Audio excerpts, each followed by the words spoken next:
Hello team, welcome to another ATP Geopolitics video with myself, Jonathan, the MS Pierce, Ukraine War News Updates for the 13th of November 2024. Sorry it's a little bit late. I had that breaking news update that I thought was incredibly important and actually went on for a lot longer, but justifiably so.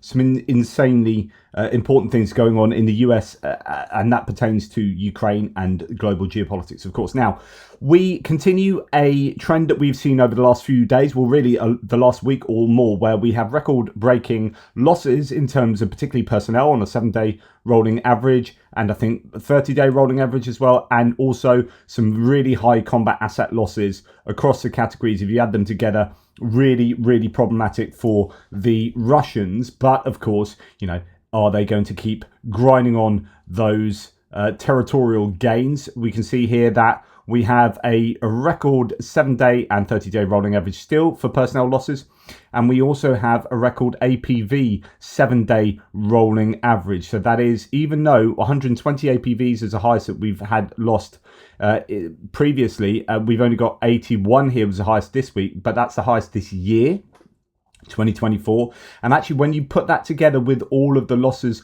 over the week, it's really quite high. So in APV terms, we have had starting from the 7th of November, we've got 20, 49, 36, 29, 40, 81, 49, just consistently very high.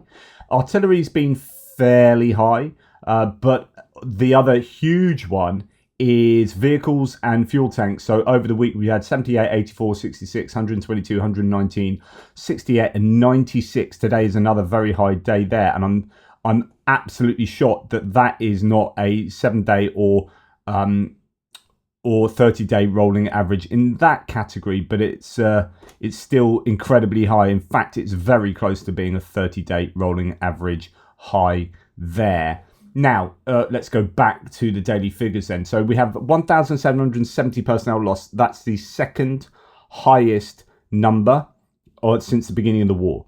Very high. And the highest number was yesterday, wasn't it? So we had almost 2,000, 1,950. 1,760 was a previous high. So this is now into being the second highest personnel losses since the beginning of the war. 24 tanks is insanely high again. That is another day of very high tank losses. We go to the tank losses of 23 yesterday, 24 today. And this is all borne out by visual evidence as well, by the way. 49 APVs being lost is very high. So by the way, tank losses of 24 is almost 3 times the daily average. So that's how high that is. 49 armored personnel vehicles is easily twice the daily average and some.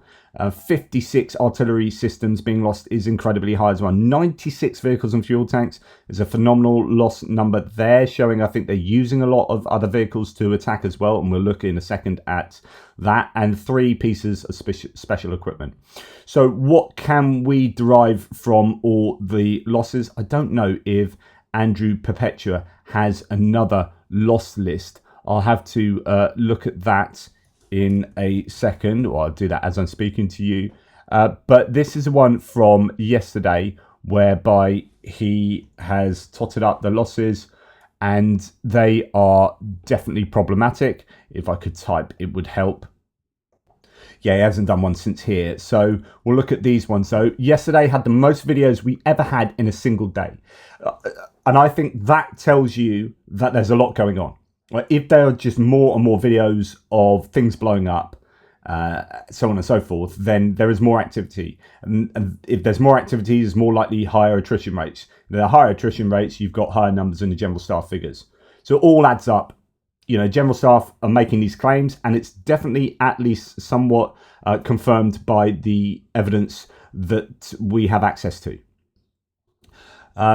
He said it's unfair because the prior day had the most video clips in a day. So we've had 2 record days of videos, and that coincides with 2 record days of personnel losses, of incredibly high equipment losses. So again, it all adds up. 7,112 Verifiable deaths in the last 82 days, 89 yesterday. So this is the loss list, and you can see it's huge. But there's also quite a lot of Ukrainian losses here. Not quite as many combat asset. Well, that's probably about 1-to-1.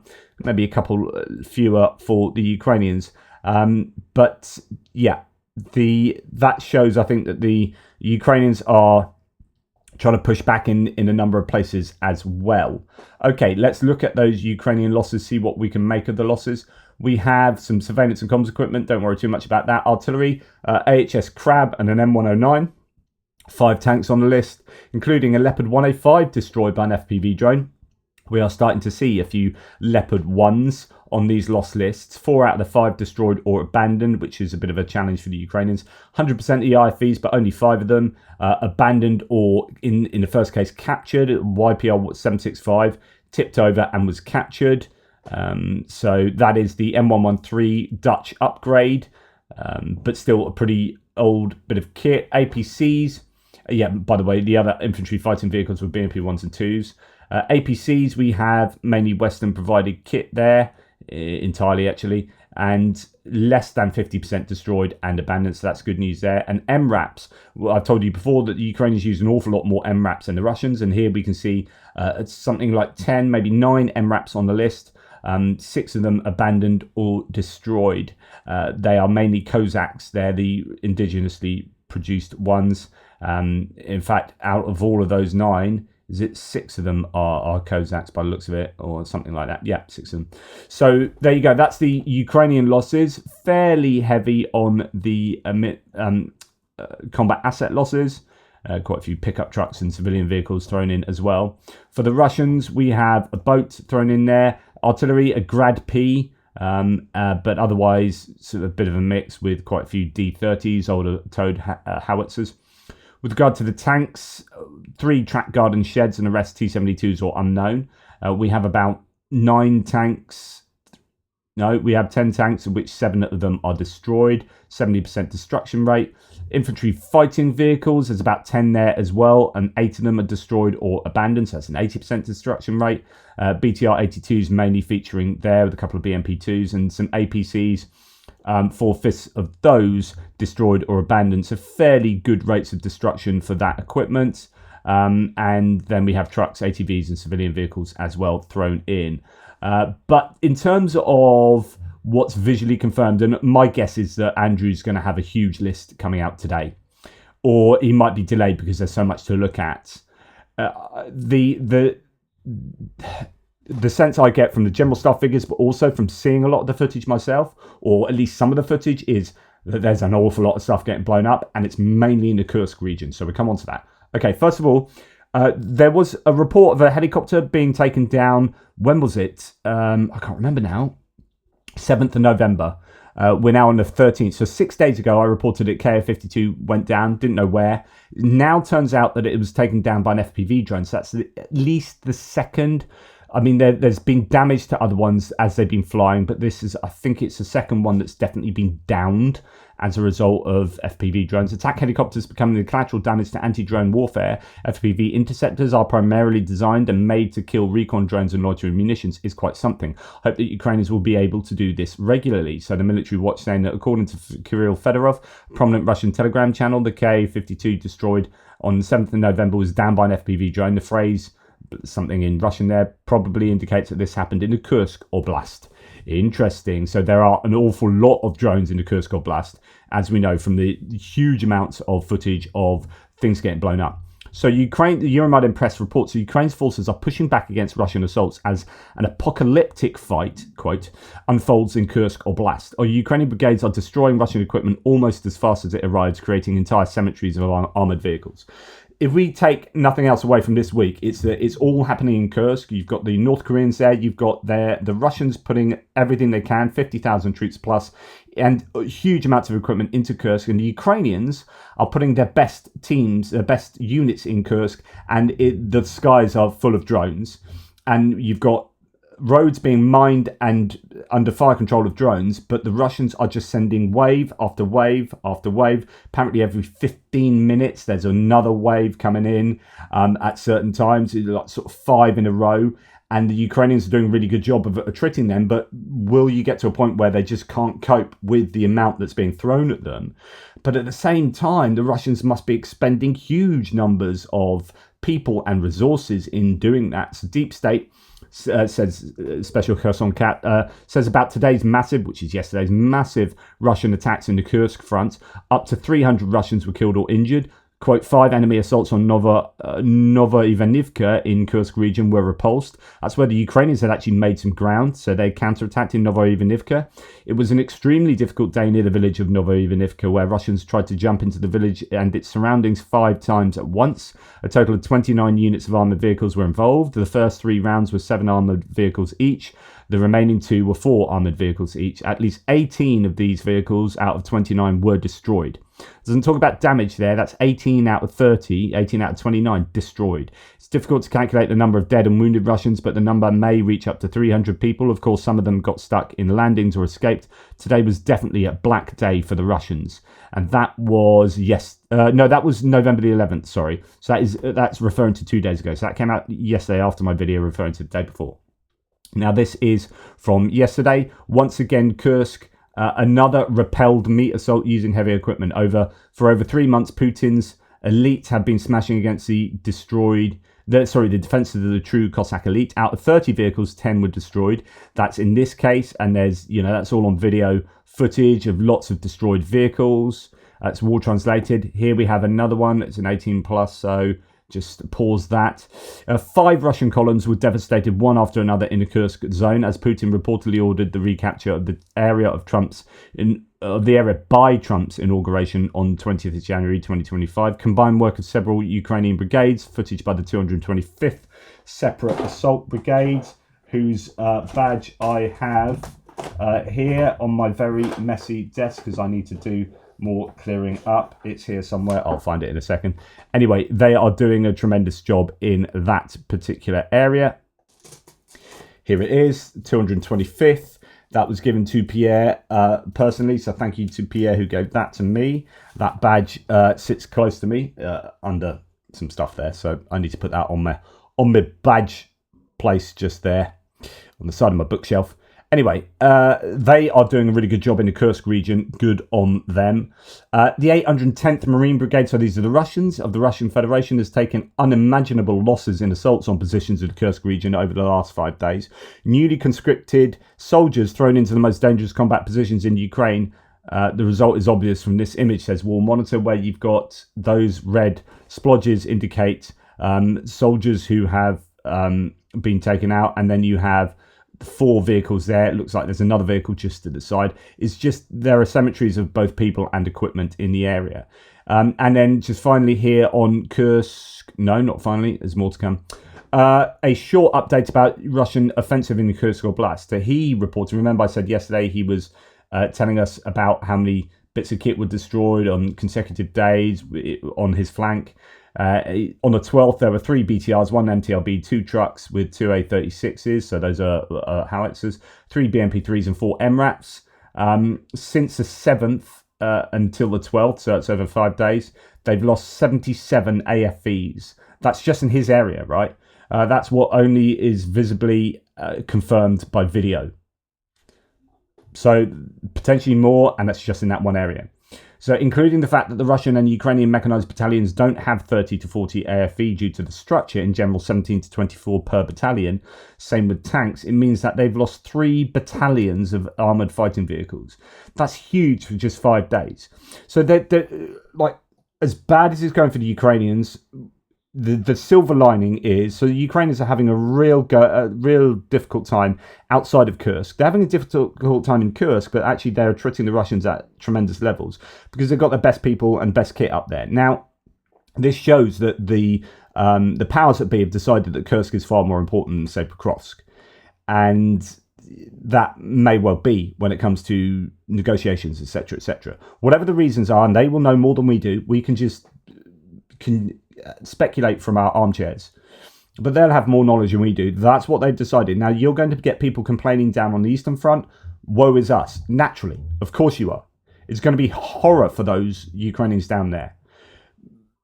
But the end of the day is they've got the difficult difficult job of trying to stem the Russian flow down there, while the focus is on up in Kursk for whatever reason the powers that be have in mind.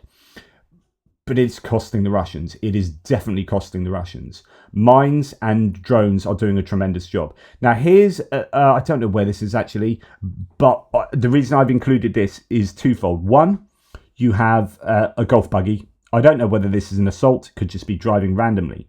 But it drives along, this golf buggy drives along and then gets to just here, and it explodes on a mine.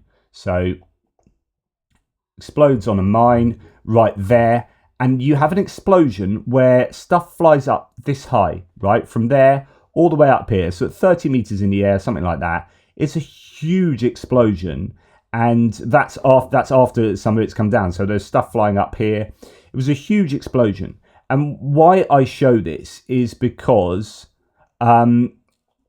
it's incredible how people survive these. I've talked about this before with BMP 1s and 2s. We know that things like Bradleys have a greater survivability rate. The Ukrainians say this themselves. But it's still amazing how survivable old BMP 1s can be if they go over a mine. You see these BMPs just get taken apart, and then people still get out and run away. Now, we don't know about their injuries. So people have often said, when I've mentioned this, that actually you can have internal injuries, that once you run 30 meters, life catches up with you, or indeed biology and maybe death catches up with you, and you collapse, right? So don't think that running away means that they've survived necessarily. However, it is amazing that they do survive. This is a golf buggy that is fundamentally disassembled, right? And you get a guy running away here, getting off there. I mean, there's no protection. It's not an MRAP. It's just, it blows up, and parts of the vehicle are flying 30 meters in the air or whatever. And then, as the dust settles, you get a couple of people running away. And you're like, how the hell did you survive? Absolutely incredible. I'm always amazed at that, because these explosions look massive, but then maybe looks can be deceiving with regard to explosions, and they may not be as catastrophic as they might look. Okay. A car explosion in occupied Sevastopol has targeted a Russian military officer. The blast took out the chief of staff of the 41st Brigade, Captain First Rank Valery Trankovsky. Witnesses report the explosion was so powerful it scattered debris across the courtyard, leaving a massive hole. So indeed, this seems to be quite a major coup, I guess, a major achievement for what's probably partisans in Sevastopol. So blowing up the car, the head of staff of the 41st Brigade, of missile ships and boats of the Black Sea Fleet. Successful operation of the SBU. As a result of the explosion, the Russian captain's legs were torn off. He died from blood loss. As the interlocutor noted, Trankovsky is a war criminal who gave orders to launch cruise missiles from the Black Sea at civilian targets in Ukraine. So I guess many Ukrainians there'll be no love lost for that guy. Right, now moving on to the distant strikes, and Tim White says for the first time in 73 days, Russia launched a combined missile and drone attack at Kyiv, I think. I don't think that's in general. All the missiles were working with the drones, but anyway, Kyiv was certainly targeted. So we had S-300 missiles, that'd be probably Kharkiv. Got 2 KH-101s and 2 ballistics, likely North Korean. Ukrainian air defense couldn't stop the S-300s, but did down the other 4 missiles, so that's good news at least.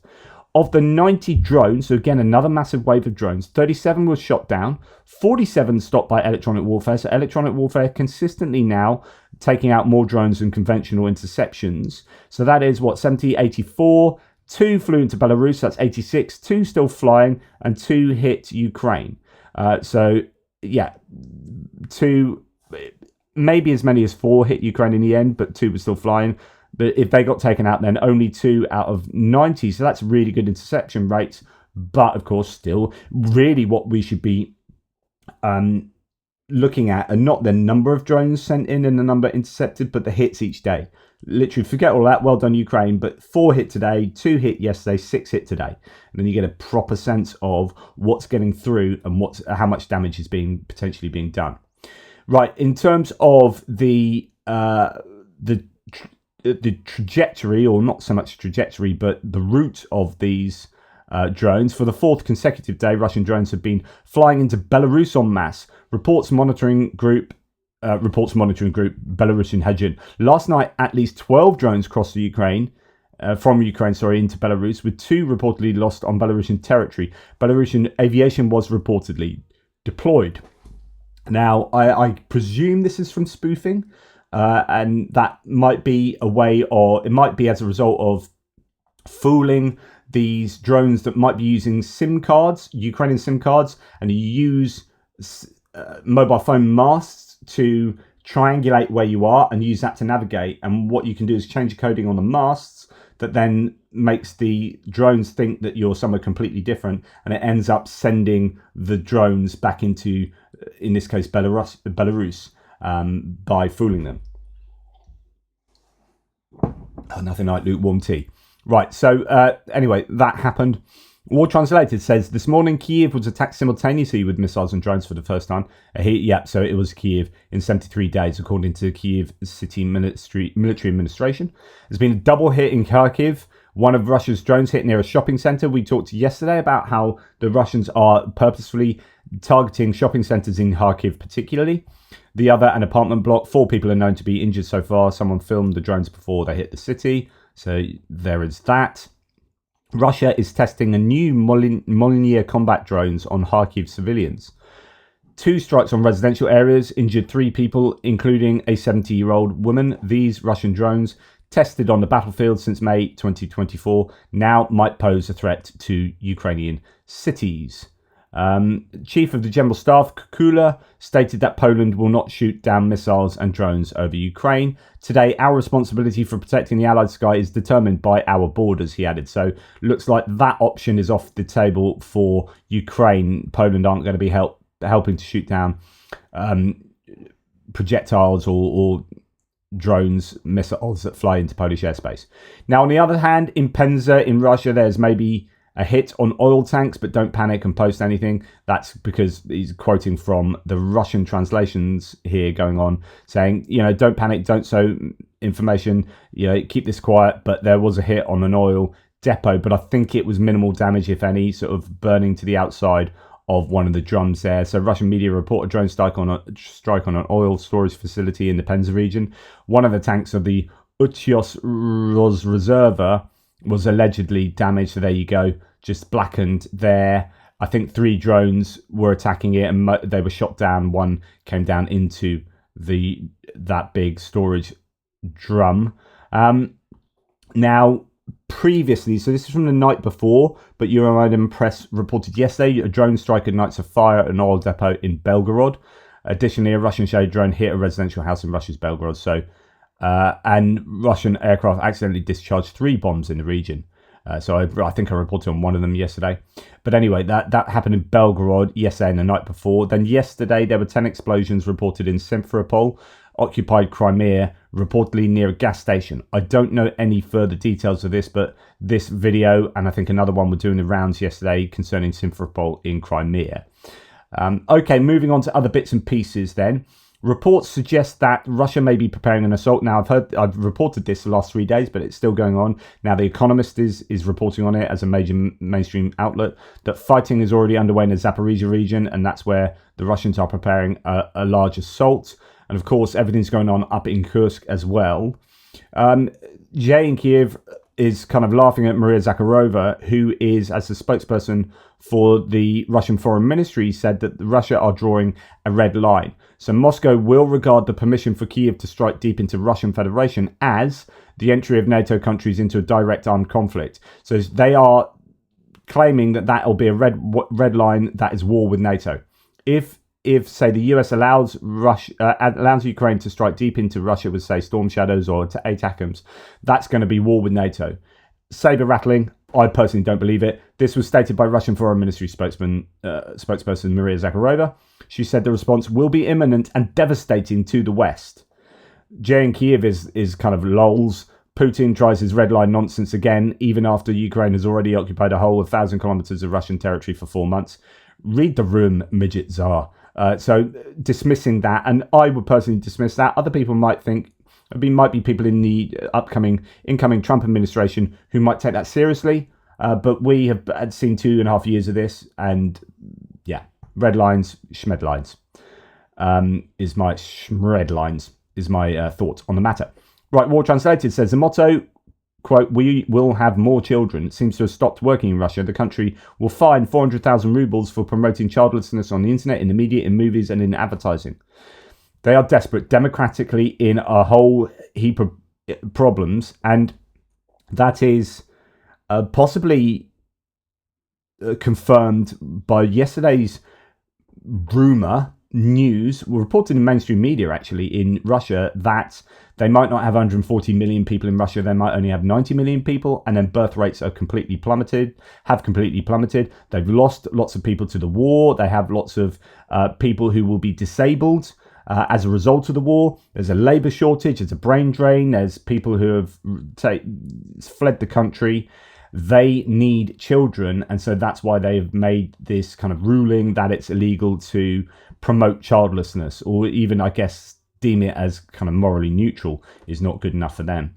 Kiev then says this morning's Russian economic news paints a picture of a collapsing housing market, capital flight, and massive inflation. So this is a Google translation. Husnulin stated that there will be no new preferential mortgage programs for now. According to Deputy Prime Minister, preferential mortgages are a costly measure for the budget, so there'll be no expansion of such programs until inflation and the key rate fall. Things are not looking good in Russia. Lots of indicators that the economy is in a lot of trouble. Russia's Arctic LNG 2 project has cut gas production to almost zero, according to Bloomberg. Russia's Arctic LNG 2 cut production from its gas fields to almost zero in November after halting liquefaction last month due to Western sanctions, Bloomberg reported on November the 12th, citing undisclosed sources. And this is why I think it's incredibly important that the incoming Trump administration does not lift sanctions. Russia needs to economically collapse before the war comes to a satisfactory conclusion, as far as I am concerned. The largest auto manufacturer in Russia faces bankruptcy. AutoVAZ, the largest auto manufacturer, faces imminent bankruptcy without a government bailout, warns Rostec head Sergei Chemezov. The company now owes banks over 100 billion rubles, and rising interest rates have worsened its debt burden by billions. Chemezov noted that all earnings may soon go towards paying interest, putting AutoVAZ at a financial loss. And we've seen that cars like the new Lada cars coming in appear to be incredibly shoddily built. I haven't showed you a bunch of videos that I could have done of like someone trying to change a gear, and the gear stick on the manual goes into like the front area, not the dashboard, but the kind of plastic underneath. Like you can't even hold your hand on it. You have to like push it. Like that's how bad the design is. We've seen welding issues on Bukanka vans. We've seen all sorts of problem. Then we are seeing that it looks like the tech behind the Russian vehicles, like new Lada cars, as Chinese. Like they're basically Chinese cars that are relabeled. And yeah, it's not looking good internally for Russia concerning the economy, and that's really good news for Ukraine and their war effort. I'm going to leave you with one positive video, which is another endearing one of returning from months of crushing Putin's savages, says Jane Kiev at the front. The Ukrainian doggy daddy returns to his dog that barely recognizes him, and then it does, and it's absolutely lovely. So some positivity here in a world full of doom and gloom at the moment. I'm going to quietly drink my tea and enjoy this.